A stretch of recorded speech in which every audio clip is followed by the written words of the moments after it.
P. For example, Toku P on the page. And P stands for producer, which I believe comes from the previous panel, Idolmasters producers. But anyway, and it's a sign of respect, a celebration of the composer. And so just like in Japanese you have san or sama to show respect for people when you refer to them, P is sort of like san, but instead of saying san, you say P for producer.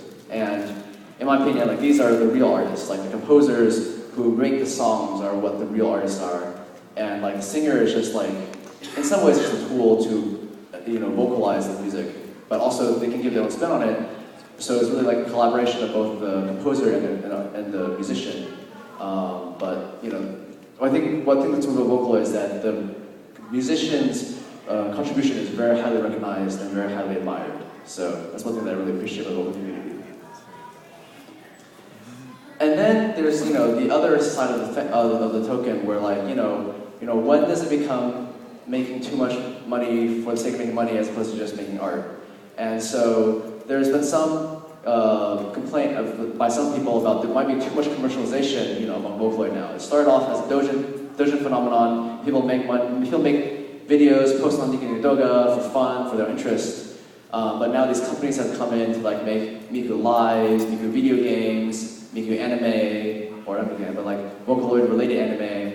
So Xannies, which came to J-Pop Summit and SF 2 years ago, they came and gave like a Q&A session, and they said that at the beginning people just produce art, but nowadays people are like getting hired to like get the contracts for more money. And when they were offered to make a Project Diva song, which is a video game from Vocaloid, they declined it because they thought that we want to make music for making music, not to like sell to anybody.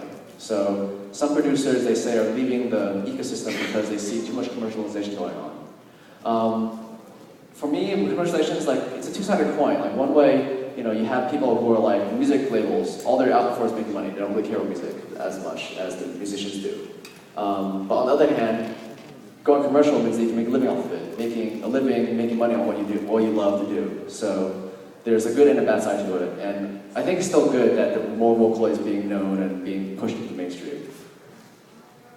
So what's in the future? Vocaloid 3 is currently, many versions have been released. So for example, Kaito just released a new V3 version a couple months ago. One thing that's pretty special is there's a new Vocaloid called Zola that's been released. It's the first male trio. So like it's one package that you buy, but it comes with 3 voices. And 3 voices designed so that you can, make a chorus with out of the package. So that's pretty cool that no Vocaloid has done that before.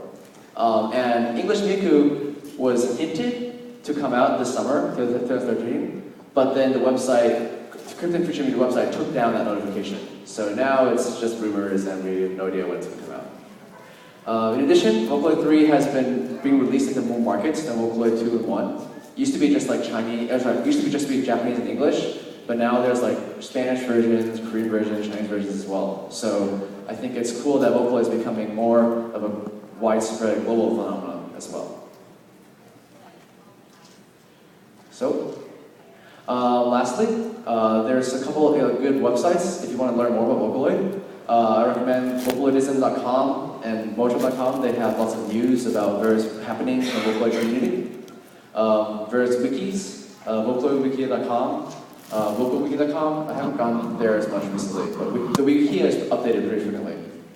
If you want to find out more songs and more music that are popular these days, I recommend the Vocaloid Weekly Ranking because it's pretty updated and also has a huge long archive of years in the past. And then if you are not as interested in Japanese but like more interested in English Vocaloids, there's a forum called vocaloidtalk.net, and they have lots of producers who produce English songs using the English versions of various Vocaloid software.